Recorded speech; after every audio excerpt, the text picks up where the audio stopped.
Higher, higher, higher.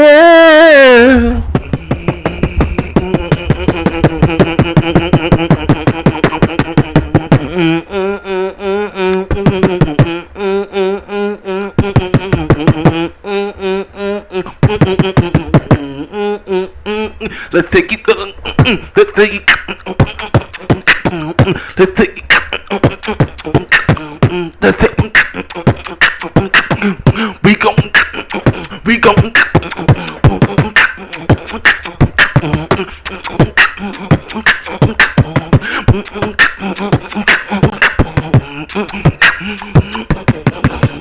with some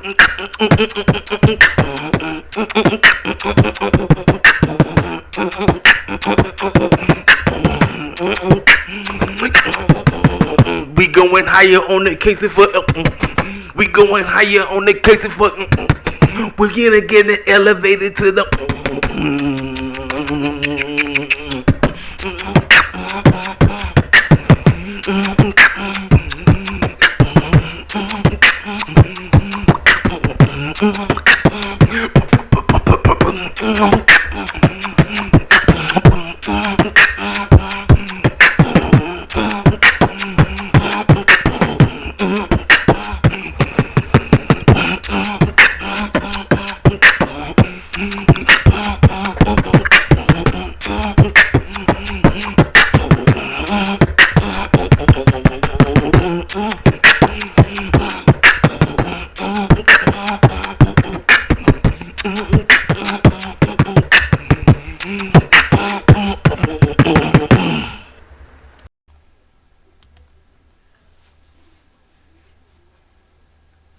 Ladies and gentlemen, this is your boy Casey Phil, King Self for Life Wrestling Takes. I'm trying to remember the last time I was legit stunned watching a wrestling show and it felt good to be stunned. I don't recall. It's been a long time. Man, kudos to Tony Khan, what he decided to do. Y'all see the background. Y'all see it. Y'all see the background. We're going to talk about it. Congratulations to my brothers Swerve Strickland and Keith Lee. And prayers up to Keith Lee because Keith Lee got some kind of personal situation going on. I wonder if that was the reason why they decided to go through with it. I don't know what the situation is. Tony Khan even talked about it. He said it's not my right to talk about it, but he said it. Keith Lee's going to work tonight. That's all he said. So my mindset is Young Bucks, they got him. They won the title maybe last month sometime. You know, they ain't not losing. They ain't nowhere in the world. Didn't nobody in the mama's mama saw Keith Lee and Swerve Strickland walking out with these titles tonight. Nobody. If you thought they was winning these championships, you a dang fool. Nobody seen them winning these titles tonight. Nobody. And I'm going to be 1,000% with y'all. Fyter Fest Week 1.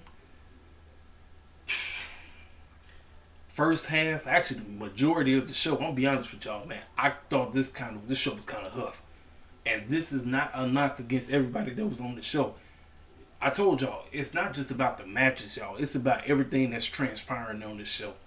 Everything on this show has to ride together. The main event day in there saved this show. And it's not because of the result. It's the fact that all three of these teams went at it. The main event was phenomenal.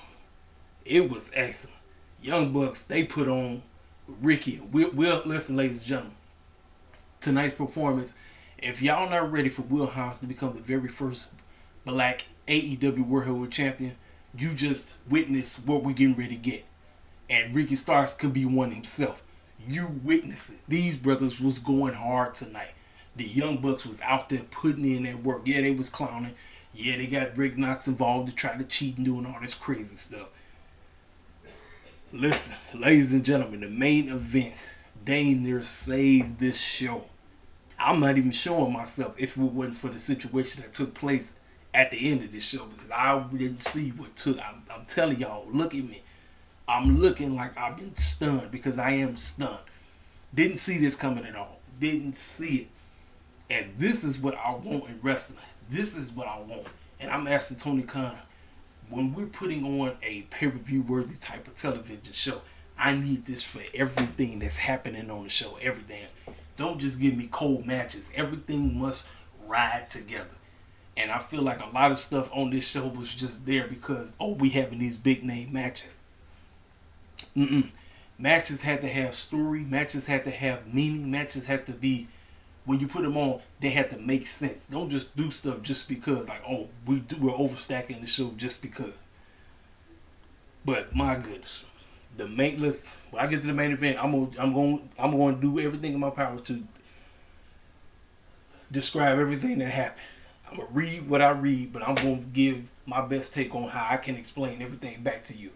Because this show, like I say, first hour and 30 minutes was up and down. It was like, but then it was like, okay. But,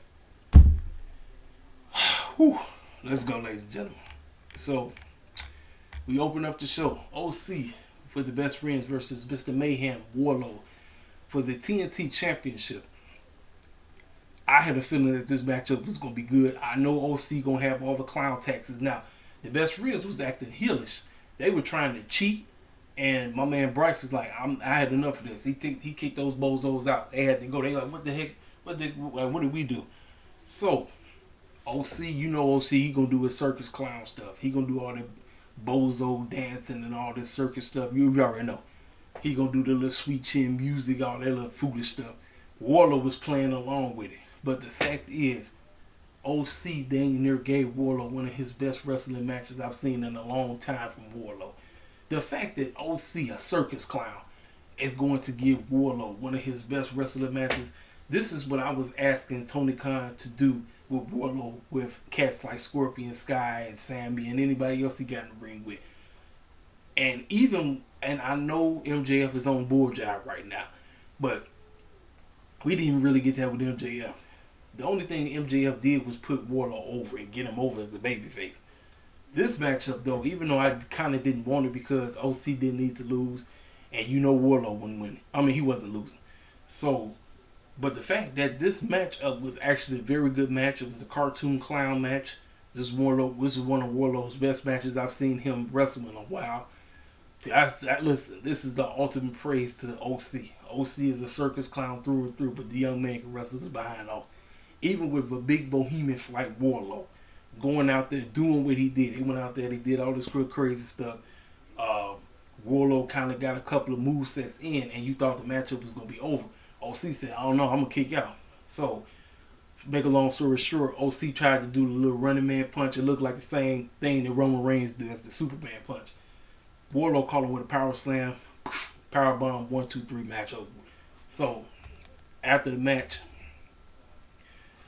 he picked him up and he fist bumped him and everything. You know, it's good sportsmanship because they two baby faces.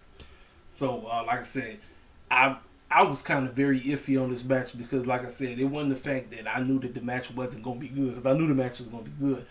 I just didn't want these two wrestling right now, especially with the fact that both of them are hot. OC's hot, Warlow's hot. Neither one of them need to be losing, and we go ahead and do this, you know. And I get it.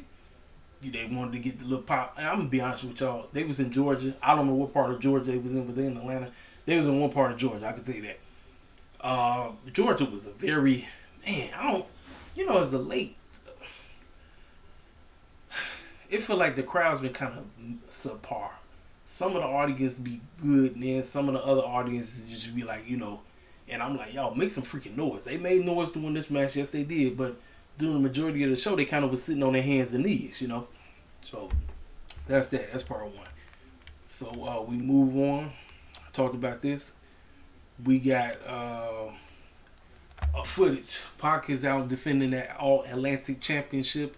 He went against this young man named Shota Umino. Young man that pulled up to Forbidden Door. They look like they had a Matt Classic. That's what it looked like. And that's what you're going to get. I automatically thought about the King of the Cruiserweights. That's who I thought about. I thought about his King of the Cruiserweights gimmick when he was running rampant in was it 205? I think it was 205 Live. He was running rampant. He had that whole division on lock. And it looks like he getting ready to do the same thing with this All-Atlantic Championship. So kudos to Pac and them. So we're going to keep it going. Jericho comes out to the ring. Ladies and gentlemen, I am sorry. Jericho needs to change that music. That music that he has, the song, you know what I'm talking about, Judas Is My Mind. That song should not be for the JAS clowns. It should not. It should be some kind of sinister song. It should be one of his other songs that he uses. This song that song is only for the inner circle, not the JAS clowns. It's only for the inner circle. He comes out, he addressed what that man said. He's basically trying to get the barbed wire match over.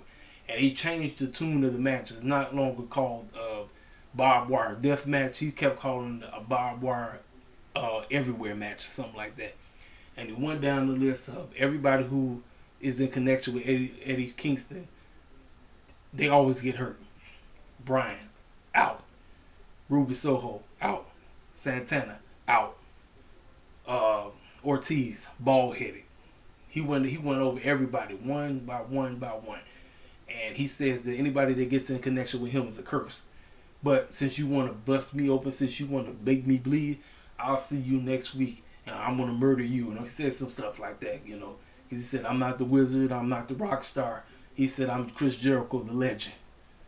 So you got the match you want, it's on. Right to the point, basically trying to get the match, get the match over. That's the name of the game. You're trying to sell this barbed wire match. That's what you want to do. Sell it, get everybody invested. That's what I like. Cool. First match, first promo, great. So we move on to the next situation.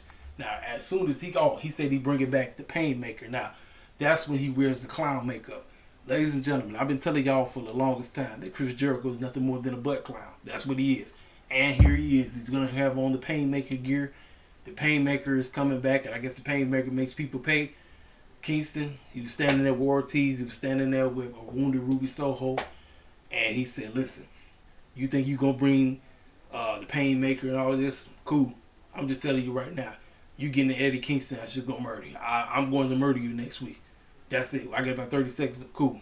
He just said, look what you did to Ruby. Look what you did to Ortiz. I'll see you till next week. Right to the point. Now, we get to this matchup. Now, this is a world title eliminator match. I guess this was, if he beat him, then he get a shot for the championship, I guess. Jon Moxley versus Konosuke Takashita. This is a very good match. The problem I have with this match, and it's just I guess this is just going to be a thing. Maybe this is a me thing. Moxley and Konosuke, seems like no matter what, somebody got to get busted open. This match didn't need blood. It did not need blood. We getting the blood match next week. This match did not need blood. Konosuke found a way to get busted open, but he kept going hard. He kept going. And Moxley said, oh, you're not going to outbleed me. I'm going to bleed too. And that's exactly what he did. At the end of the match, he found a way to get busted open. And I was like, well, I'm taking points away. I was in the match. The match was great. It was an excellent match. But these clowns had to find a way to get busted open, which they didn't need to get busted open. Neither one of them needed to bleed. I told you, man, it's cool to bleed, but you don't need to do it all the time. You don't. This match did not call for it. And the fact that Tony Khan and Jon Moxley, I was like, no, man. No, sir. Like I said, I was cool with the match. The match was great. I'm not saying the match was bad. It was an excellent match. But the bleeding and all that stuff, I said, no, we don't need it. That's Moxley. Moxley got to find some kind of way to get busted open. He almost made it throughout the match. Somehow, some way, he busted open Konosuke. I think it was doing the picture by picture. Because when they came back, Konosuke was bleeding all over the place. Then, at the end of the match, you see Moxley bleeding. I'm like, come on, Mox. You don't need to do this. You don't need to do it. Mox can't help himself, ladies and gentlemen. He cannot help himself. So, like I said, it was a spot towards the end of this match that the referee counted 1, 2, 3, and everybody was booing because everybody thought Takashita won. But Moxley kicked out extra late. He kicked out it was like 2.9 seconds of a count, because that's what everybody was booing for, but he ends up winning via submission, bulldog choke, and that's that. So then we get a promo from House of Black addressing Darby Allin. Everybody spoke. Julia Hart spoke. Malachi Black spoke. And then Brody King popped up, talked about Darby. And they showcased over the weekend, Darby Allin had a autograph signing. Brody King pulled up and basically beat the snot out of him, and so they put that footage in the promo, that's what you want to do. Keep the storyline going, kayfabe going. That's what they want to do. Keep it going. This was a pretty cool shot. So obviously we get Brody King versus Darby. I don't know if it's gonna be a Dynamite or Rampage, but we definitely getting it again. Now here's the question: because Brody King is still looking dominant, even though he lost to Moxie. Does Brody King go over, or does Darby Allin get his win back? I don't know, because I really don't know. I want Brody King to win, but knowing Tony Khan, he might have Darby go over. I really don't know. Like, what do you do in a situation like this? I have no clue. So we just gonna have to find out next week. Christian Cage and Luchasaurus comes out, and out of nowhere, we got these bozos. The what do they call themselves? Varsity Blondes. Varsity Blondes is out there, and I was asking myself, what the clown they doing out here? And he pretty much just roasted them, and they put a picture up of Griff Garrison, and he sure did look like a low budget version of Jungle Boy. And he pretty much said that Brian Pillman, his father, was a legend, but he was only mediocre. He was only mid at best. And that kind of like ticked him off, so Luchasaurus hops in. I guess they had a match. It was Luchasaurus versus Griff Garrison, basically one of them jobber type of matches. Luchasaurus annihilates him, wins the match, and then after the match, Luchasaurus single-handedly beats the brakes off of both of them.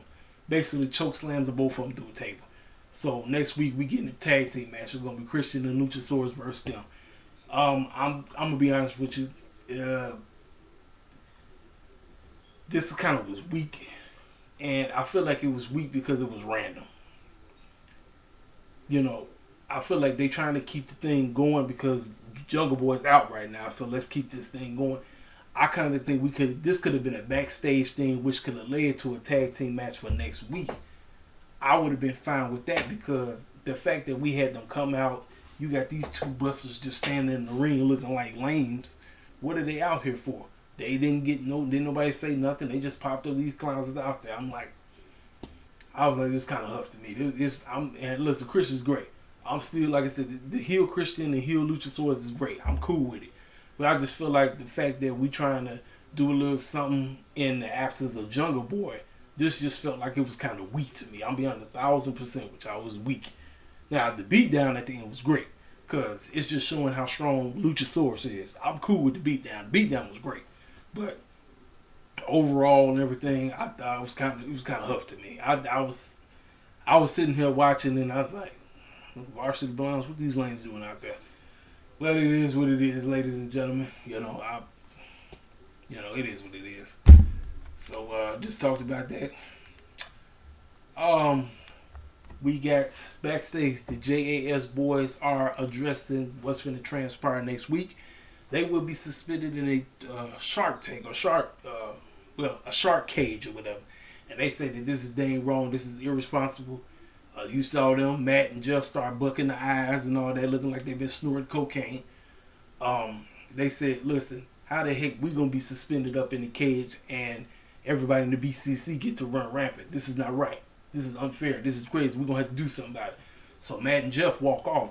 And then DG, he actually addressed his matchup that's coming up for Death Before Dishonor. That man said Willa Yuta is nothing. I told y'all, the man is... Listen, he's basically a cosplay version of myself. And I kind of chuckled when he said that. I said, listen, DG in his bag right now. DG is in his bag. I'm starting to take a liking to DG. Dave Garcia is starting to become a fan favorite of mine. I'm starting to actually like his work. I know a lot of people say, well, who is him? He's basically giving you a character of who it is, but he's saying Willa Yuta is a cosplay version of him. He's trying to be him, but he's not hard like he is. But he said, I'll show you something at Death Before Dishonor on Saturday. That's July 23rd on pay-per-view. So basically what they're doing, they're getting you excited for the matchup. And apparently these two wrestled before, and everybody said that matchup was off the chain. I never seen it before. I'm going to see it come next Saturday. So after that, we got a promo package, and I know a lot of people was mad People are mad that AEW stay coming to my city. Ladies and gentlemen, do y'all understand? This was the birthplace of AEW. This is where they started. Yes, they may be based out of Florida, but do y'all understand 2018, where did All In take place? In Chicago. This was the birthplace of AEW, ladies and gentlemen. Tony Khan is infested with this place. And when he comes here, y'all know cats go nuts. Our city, listen, I'm not saying no other places is not a hardcore wrestling city, but for some about cats coming to Chicago, cats act a complete fool. Trust me, I know I be in the city. Cats act a complete fool when they come to Chicago and it's about wrestling. This city is insane. Hardcore wrestling heads all over the place. So the promo was good. Like I said, I liked it. Guys, listen, I'm excited, and we don't even have a card yet. That's the one thing I got to give Tony Khan props. The fact that he dropped a little promo, got everybody tripping. You know, oh snap, all out September 4th. Now, ladies and gentlemen, I'm not trying to get there because we in July. We'll get there when we get there. I'm not trying to get there right now. I'm trying to take my time. I'm trying to just ride it gradually before we get there. We'll be there before you know it. You know what I'm saying? So, backstage, Hangman is talking, and he says he feels kind of bummed that, you know, he lost out on having the opportunity to face Moxley, but he said he'll live another day. Then here come Reynolds and Johnny Hungy, and they came out the woodwork talking some goofy stuff about we should have won too, and we're mad and all this clown stuff. And I was like, huh? So apparently, like I said, Dark Order's still alive, and I didn't really hear what they said, but a match has been made, so they getting ready to face the House of Black coming soon. It's going to be Hangman and Dark Order versus the House of Black. I don't know when that's going to take place, but it's going to be. So, here comes JR. JR come out. I'm be 1,000% with y'all. I'm kind of over it. I think JR, what they should do is, after they come back from commercial, JR should already be sitting out there. You know, and Excalibur just introduced JR, and, you know, if fans want to go crazy, they go for crazy. But it seems like this is going to be a recurring theme, and I get it. He's a legend in the game. You know, let him get his moments and all this stuff. But, you know, I'm kind of over it, to be honest with you. So, he comes out, helps him call the match. Jake Hager versus Claudio Costanova with William Regal. Jake Hager hasn't looked better than ever, hanging out with Claudio. That's just, listen, it is something about homies and homettes that have excellent chemistry together. And I'm going to be honest with you, I wasn't really paying that much attention to the match, but every time I would look up, cats would be doing all kinds of crazy stuff. Hager would be doing his move sets, and then Claudio trying to get him in the ring around stuff. You know how he do, pick you up and about to swing you around all over the place. So here come 2.0. 2.0 come out the woodwork, and I said, what these circus clowns want. They come out there trying to cause a distraction, getting involved, and thinking that Jake Hager like, okay, I'm going to win this match. No, it didn't work. My man Claudio absolutely handled the business as he was going to do. He came in there, did what he had to do. Jake Hager looked good, but at the end of the day, Claudio wasn't walking out with no L. That's all I got to say. And William Regal was right there. I believe it was William Regal was on commentary, if I'm not mistaken. Yeah, he was on commentary for this match as well. Right to the point. They did what they had to do. Now we move on. It's like everybody's beating everybody in the JAS. It's JAS versus BCC, and we're coming to a close. That's it. Name of the game. Get it over with. It is some unfortunate news, ladies and gentlemen. Santana and Ortiz do have some inner beef going on. I hope they can squash this beef come by September. My man's out for 8 months. So, I don't know. And I feel like they missed the mark without having them win the AEW Tag Team Championships. I feel like they missed the mark. It was an opportunity for them to do it, and they just didn't do it. And I think that's probably a big reason why Santana is thinking about dipping out. And I wish that man a speedy recovery, and I hope that while he's rehabbing, he can, think about his friendship with Ortiz, and maybe they come back and maybe they can go on a nice tag team run, But if he want to dip, all right. He do what the heck he want to do. I ain't holding him back, So, That's that. Um, we get footage. Thunder Rosa went to New Japan or somewhere out there in Japan. She went against Muyi Yamashita, and Yamashita actually beat her. So Yamashita actually has the championship shot. Now y'all know this is WWE booking all day long. Champions losing. Now this is a rarity that it happens in AEW. I don't even like it when it happens in AEW. I don't. But young lady beat her, and now she has a shot. So somewhere down the line, she gonna come over here and she gonna face Thunder Rosa for the championship. But you know she not winning. So Thunder and Storm, Tony Storm, are standing there talking about now the fact that she's back. They're gonna be running rampant through the women's division, beating everybody because a thunderstorm is coming. Who comes out the woodwork? Britt Baker and Jamie Hayter come out the woodwork, and they pretty much say y'all girls ain't doing nothing. Thunder Rosa, y'all think you think your championship is on some. Your championship ain't been nothing, and you haven't faced anything. Well, that's a lie because she has. She has faced Britt Baker. She's faced her multiple times, and she took the championship off of her. So we getting a tag team match: Britt Baker and Jamie versus Thunderstorm next week. I believe it's gonna be. Is it Rampage? It's on one of them. It's gonna be on one of them, but you know it is what it is. You know what I'm saying? You know, I still want. Here's the deal. I still want to care about Thunder Rosa's title run, but I personally feel like it's still in the bottom meter of importance. Also, more so than the TBS title, which I'll then get to after I talk about the women's match. It just feels like it's there. You know, I feel like there's no real importance to the AEW Women's Championship like it should be. You know, and that's a knock on Tony Khan. Tony Khan, like, bro, we're gonna have to. Thunder Rosa title run still feel like it's just there to be there. Doesn't feel important at all, you know. And now the fact that we got them doing this tag team stuff, I'm like, you know, somebody turning. Whether that's Tony or Thunder, when the time calls for it, somebody is turning. You know, it is what it is. So Serena and Nana Jay. Now here's the deal: you're trying to sell the women's match for the Ring of Honor Women's World Heavyweight Championship. You would think Mercedes Martinez would be on commentary, right? Nowhere in sight. You got to sell the match. You have to, if the women's title is important, you got to make cats care. Why is she not on commentary? She could be on commentary talking all kind of crap, talking about why Serena Deeb ain't really who she say she is. She's just a punk, and I can't wait to tear that punk tail up at Death Before Dishonor. But she could be rooting on, come on, Anna Jay. And so they was in Georgia. Anna Jay is from Georgia. Her whole family was sitting ringside. I said, I don't know what this is about wrestling promotions where the wrestler has to lose in front of their family. I don't get it. But every wrestling promotion tends to do this. WWE, they do it all the time. AEW is starting to get to that place where they start to do it a lot too. Family members be sitting ringside and then somehow, some way they end up losing. Serena Deeb, ladies and gentlemen, she came out, and for some reason I don't think I heard this theme of hers. I feel like I've heard different themes. It felt like they remixed Nas and Diddy's "You Can Hate Me Now," but it felt like it was remixed. That's exactly what it sounded like. Serena Deeb come out, and she looked like she just got through from doing some work around the house.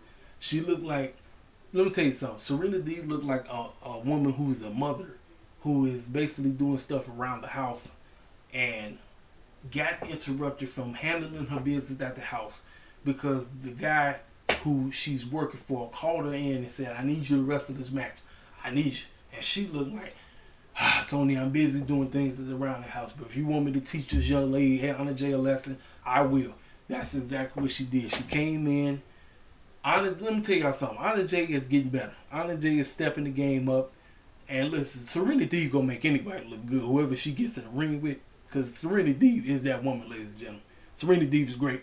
And listen, I've never realized how good Serena Deeb was until I seen her week in and week out. Every time she gets an opportunity on TV, Serena Deeb is that woman, ladies and gentlemen. She is. So kudos to her for making Anna Jay look great, even though Anna Jay was losing, and unfortunately she had to lose in front of her family. She made a tap out. Now it was a part where Anna Jay looked like she was going to win the match. And the crowd actually was asleep.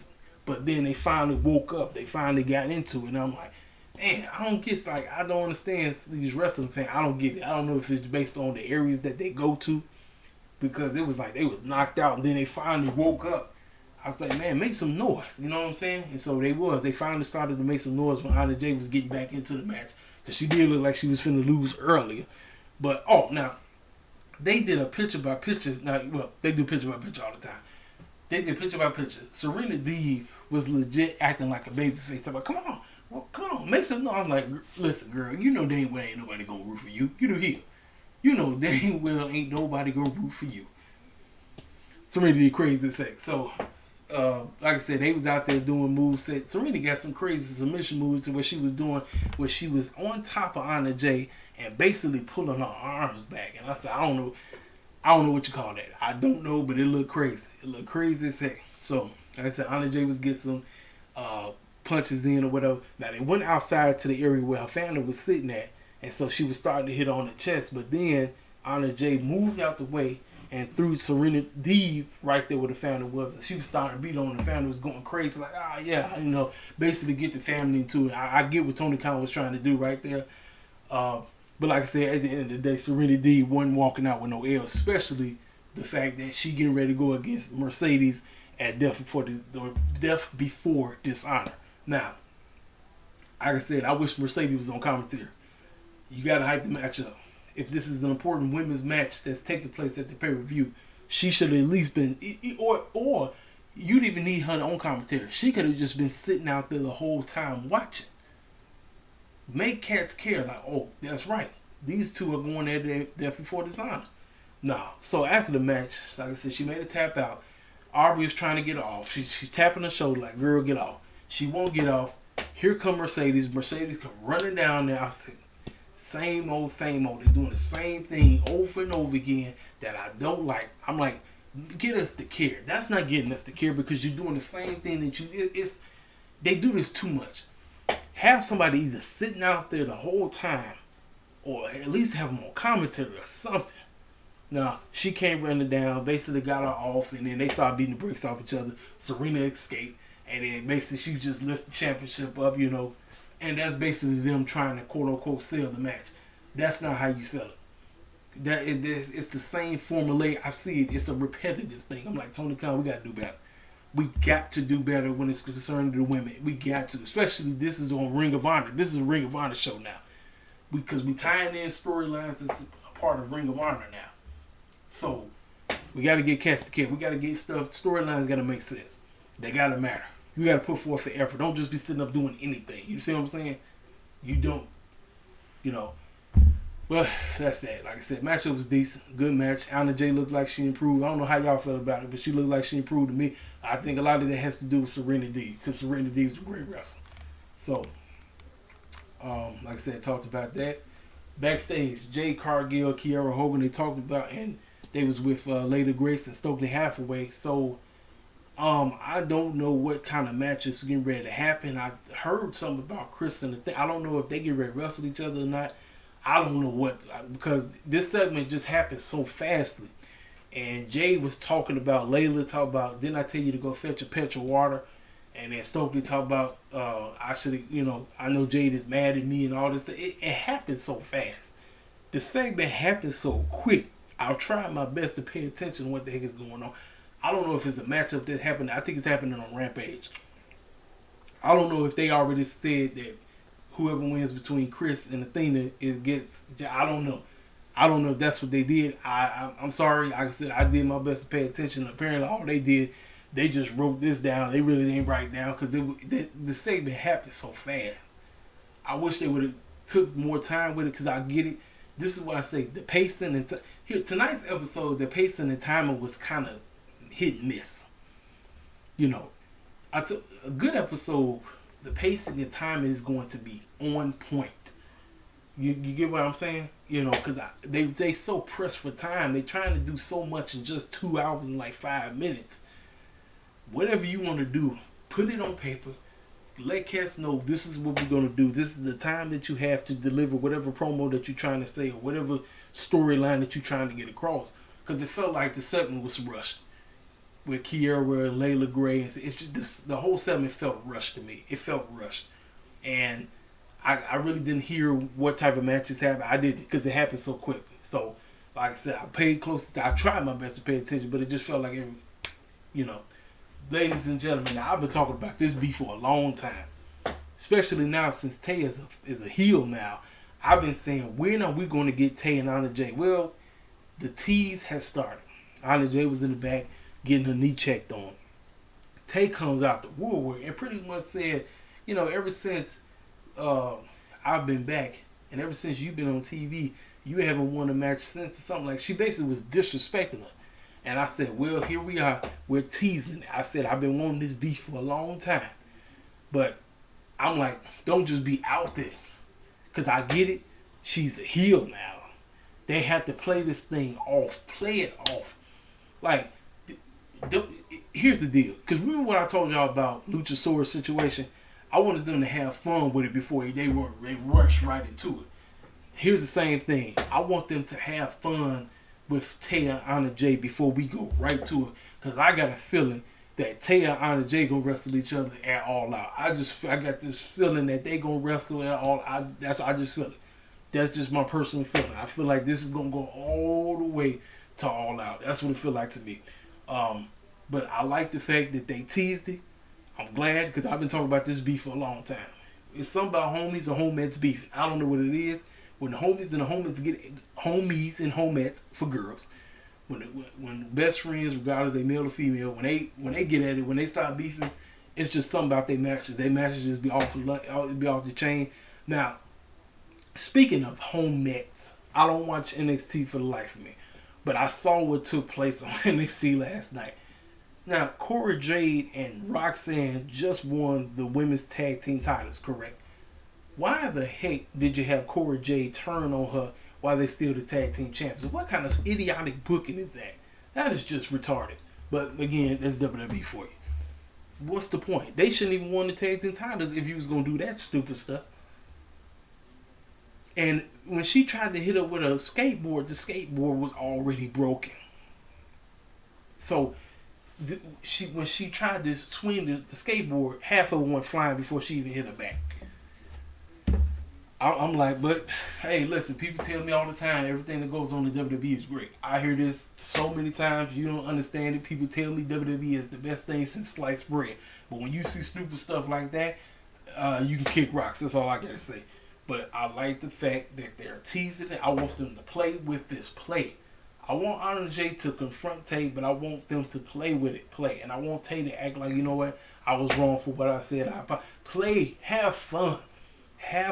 Wrestling is supposed to be a fun thing. When you're booking storylines and you getting us intrigued in situations, have fun with what you're trying to tell us. Don't just rush into things and just do it. It's all boom. Don't be like WWE, because that's what WWE decided to do. Have fun with the situation. Now, ladies and gentlemen, let's go ahead and break this down, because this is the major reason why I'm showing my face, because I'm telling you, I was stunned. There ain't no way in the world did I see this result taking place. Ain't no way in the world. Main event. AEW World Tag Team Champions. 3-way match. Young Bucks with Brandon Cutler versus Swerve and Glory versus Team Taz. Ladies and gentlemen, listen, I've seen great triple threats. I've seen many triple threat tag team matches over the years. You can throw this up there as one of the best. Now, I ain't saying it's the best, but boy, kudos to Nick, kudos to Matt, kudos to Lee, kudos to Swerve, kudos to Will Hobbs, and kudos to Ricky Starks. Listen, these men were out there beating the snot out of each other, clowning, because you know the Young Bucks are going to clown. Ricky Starks was clowning as well, too. Man, my goodness. Listen, where do I start? It was a scene right at the beginning where the Young Bucks was trying to take out Swerve, and Swerve was flipping with them, and I said, go ahead, man, go ahead, y'all do y'all thing. Then when Will Hobbs get up in there, he started body slamming folk, and I'm excited moving forward, because y'all already understand. Listen, y'all don't get it.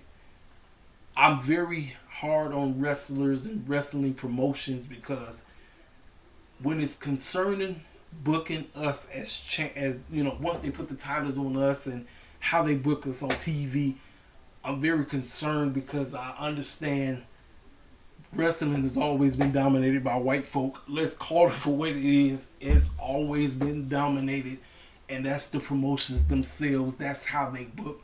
Because I hate to say it, but it's almost like they felt that they felt cats like that was better.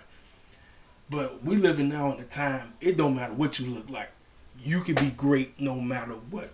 And I always root hard to see us not only succeed by winning championships, but I want to see us book with excellence no matter what.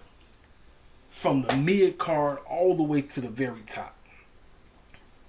And watching this production, watching this matchup, I was like, okay, Young Bucks definitely gonna win this. They got this on lock. Young Bucks is clowning. They got Rick Knox. They got him involved, got him knocked out. So, you know, here they go, everybody picking up the championship. Now, there was a spot right here. Swerve picked up the AEW title when he looked like he was finna whack Lee. So everybody said, oh, here come the turn right now. He said, heck no, I ain't doing this. So he threw it down. Then that's when they sweet chin music him. Then Keith Lee got up. He got sweet chin music by the Bucks and Ricky Starks. Then that's when Hobbs came in. And let me tell you something. Hobbs was out to showcase, ladies and gentlemen, I'm telling you right now.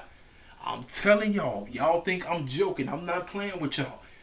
Will Hobbs was wrestling as if he understands that come 2023, 2024, he will be the very first AEW Black World Heavyweight. I'm just telling y'all, based on how he showcased himself tonight, he showed, and if, listen, the crowd was going crazy. He showed you in that match, and Ricky Starks, my good, listen, the both of them. That's why I seen a couple people was upset because they wanted them to win. But listen, I wouldn't have been tripping. I wouldn't have been mad if they won because I like them too. But I was paying very close attention to both Keith Lee and Keith Lee and Will Hobbs, especially when the two of them kept colliding. I said, okay, we got the two big bohemians going at it. And as I'm watching everything that's transpiring, and I'm sitting up and saying, I'm on the edge of my seat because I'm like, okay, how are they gonna make the Young Bucks win? Because it's like it's no way the Young Bucks is not losing. They're not losing. The Young Bucks are not losing these tag team titles. They are not. There's no way. There's no way. There ain't no way.